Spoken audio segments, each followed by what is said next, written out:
man mënuma tontu koo xam ni doo wax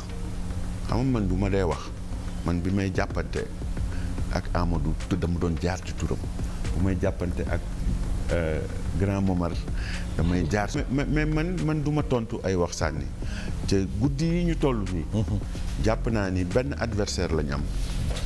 mooy régler problème mu sénégalais yi keneen ku am beneen gis-gis xam nga ragaluma xam nga man ragaluma et j'ai pas bokkuma ci ñi nga xam ni dañuy laam-laamee wala dañuy man bu li xale yi di wax bu ñuy cooki face à face la ñuy def amul benn gouloir ci moral ak ci politique ak ci diine di xeex bu ñuy nëbb boo ci amee ndam du la jariñ boo ci amee défaite da lay lor man kay dañ naan ñaar ñii ñoo doon dóorante après ñu xool fan la mujje bon xam naa ni gis nga am na fu ay mbir di toll def teg xool ñiy wax baax na parce que gis nga bu nit amatul yaakaar wala nit gëmatul boppam wala nit dëgëratul ci ay ngëm-ngëmam wax lu féewaloo dafay yomb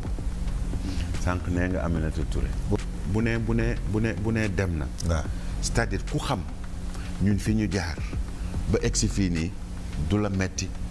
benn du la bett ñaar ñett du la tiital parce que xam nga ni moom kese moo dem yow ñun bi ñuy xeex xamuñu ko c'est que boo seetloo ñi dem ñëpp mooy ñi président invité mooy musul nekk suñu directrice de campagne elle n'a jamais été au cœur de notre dispositif Mimi mi ngi ñëw bokk ci Macky 2012 en tant que consultante rémunérée en janvier 2012 réalité politique bi amoon Sénégal Ablaye Wade jël ay dëmboo jiital ma carte ma caution mu am argumentaire am di défendre Idrissa Seck président Idrissa Seck am Léna Sène doomu ki ngay wax léegi bon yàlla may na ko mu présenté ko Sénégalais yi Harvard la génnee intellectuel kërëb ñu mettre ko au devant de la scène président Moustapha Niass yor Kati Cissé Wane jiital ko ñun ñu toog ñu ni dañuy uti ñu war a ut icône féminine bu ñu jouer le rôle boobu pour que ñu compenser avance bi ñeneen ñi am ñu ni nañ leen dem jëli Kati Cissé bi nekkoon ci Pagnas boobu officialisé gu ko ñu waxtaan ak moom wan ko yoonu yokkute wan ko cadrage bi ñu liggéeyee mu ni li ngeen ma wan nii convaincre na ma mais jox naa sama kàddu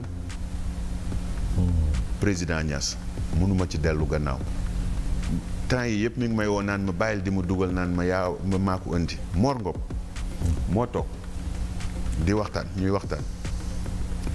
mu ni am naa sama benn xarit bu ma gis bërki démb bu ñëw vacances Nations Unies lay nekk bàyyi leen ma dem gisi ko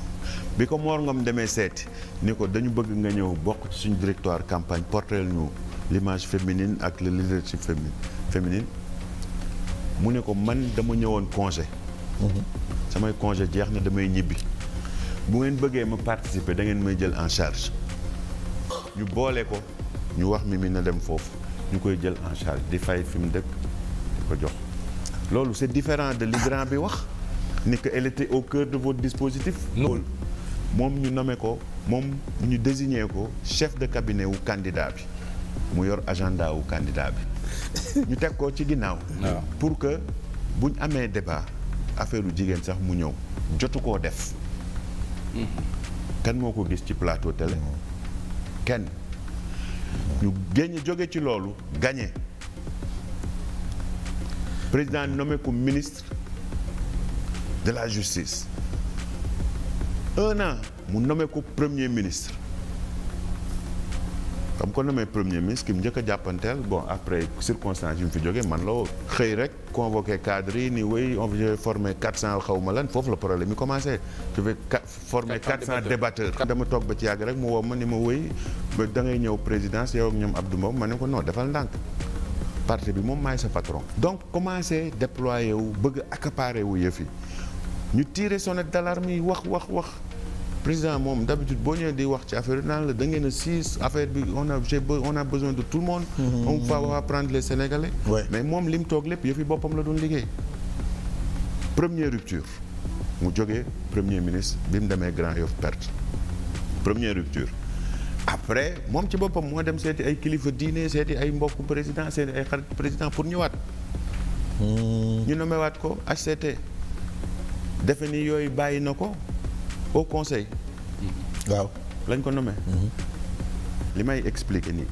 du luñ ma nettali. da nga fekkee. du lu ma dégg c'est-à-dire lu ma dund la ak ñoom.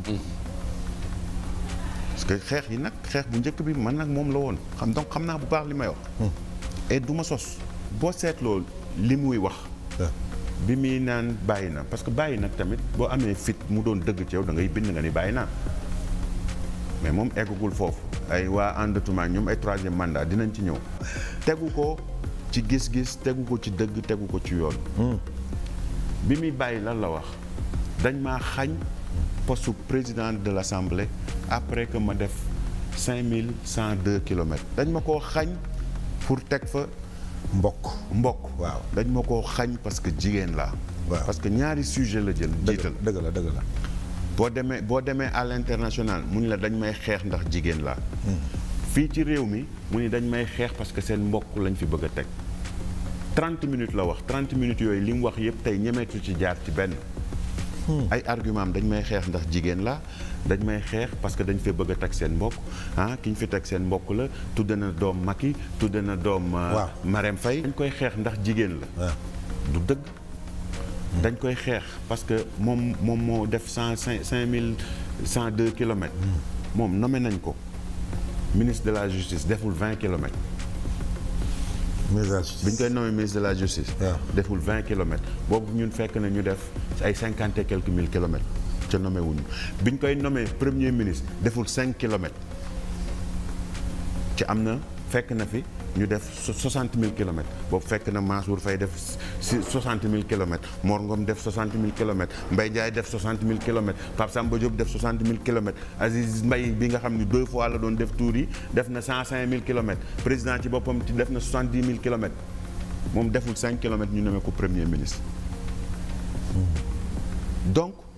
mënoo ko teg ci ndamaa def 5500 kilomètres parce que groupe lañ. parce que moom Mimi Touré moo gën a bokk ak Marème Faye président assemblée actuelle bi. parce que moom Marème tantam la Mansour nijaayam la. Mimi Touré boo seetee seen i mbokk ñoom ñoo xamante boo leen seetee ba kaw la Mimi Touré moo gën a mbokk. loi bii muy proposé. assemblée naan ay dañuy xool ay problème mu famille. loo ci xam. loi boobu bu jàllee kenn rek la ñuy dàq assemblée mooy moom Mimi Touré. li muy wax teguwul ci maandu teguwul ci dëgg. bëgguma woon wax bëgguma mais je suis obligé ma wax ni que tegul ci dëgg ba mu demee ba xam ni que ki muy wax ni que dafa tuddee président Macky Sall doom tuddee Marème Faye doom amul dafa noppi donc moom li mu tegoon argumentaire bi mu wax yépp bi muy génn wax ko TV5 wax ko France 24 wax ko seen télé yi def communiqué loolu lépp dara du ci dëgg mu ni dañu nangu foqati dafa liggéey ba pare moroomam Boun Abdallah Dionne jiite na élection 2017 am 125 députés dem assemblée toog ñu def élection fal président Niass président assemblée mu génn démissionné mandat am député ñëw toog ci gouvernement bi ñu supprimer postam 2019 mas nga ko dégg mu wax xam nga munoo nekk président institution envoyé spécial u président waaw ca doo xam quand même li réew mi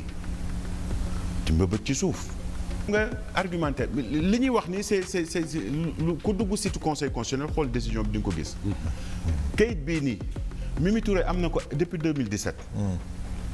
kayit bii nii conseil constitutionnel moo ci wax ni que président de la république mënta wàññi mandat am nekk en public ñëpp mën ci accéder Mimi Touré présidentu conseil économique et social mën na ko ump li ma bëgg a njëkk a wax mooy moom bu dee gëmloo sénégalais yi ni que troisième mandat moo ñu boole moo ko boole ak président de la république wala moo ko boole ak majorité bi argument yi mu wax yëpp benn du ci dëgg. lii amul interprétation c'est écrit noir sur blanc président moo leen bind demander leen avis parce que dafa bëgg a wàññi mandat ñu ni ko constitution bii nii benn mënoo wàññi juróom-ñaari at yi ñaar mandat bii nii du bokk ci ñiy wàññ mais lii la opposant yi gisoon. lii la ñoom Babacar Gaye gisoon moo tax ñu doon wax donc ndax président day def troisième mandat wala du def troisième mandat ñun eggaguñ ci loolu mais ñi bëgg a poser problème mu légalité mu présenté wu 2024 c'est pas fondé parce que kayit bii ñu wane nii depuis 2016 la ndax dina ko def loolu ñun suñu parti la suñu décision bopp. parce que kuy xaar conseil constitutionnel 2024 na nga xaaddi parce que conseil constitutionnel wax na depuis 2016. donc juridiquement le problème est réglé politiquement. du yow nee nga bokkatoo ci ñun donc du moom mooy définir ñun lan la ñuy discuter suñu biir cadre politique. daf ni juridiquement moom xam na ni du dëgg mu ni politiquement moom nee na bokkatul ci ñun du donc mënul bokk ci ñuy décider mu ni moralement moom lim nekk di def moo gën a méngoo ak goree di que ñun liñ nekk di def yow mënoo ànd ak ay nit ñu fal la ci ñaq jàmburu ci ay kilomètres jàmburu ci kóolute kese mosoo indi dara. tey nga bëgg a indi ay lépp li nga wax lépp firnde na am na ci. ni ko du dëgg. yëral waay yëral xam nañu jotali yëral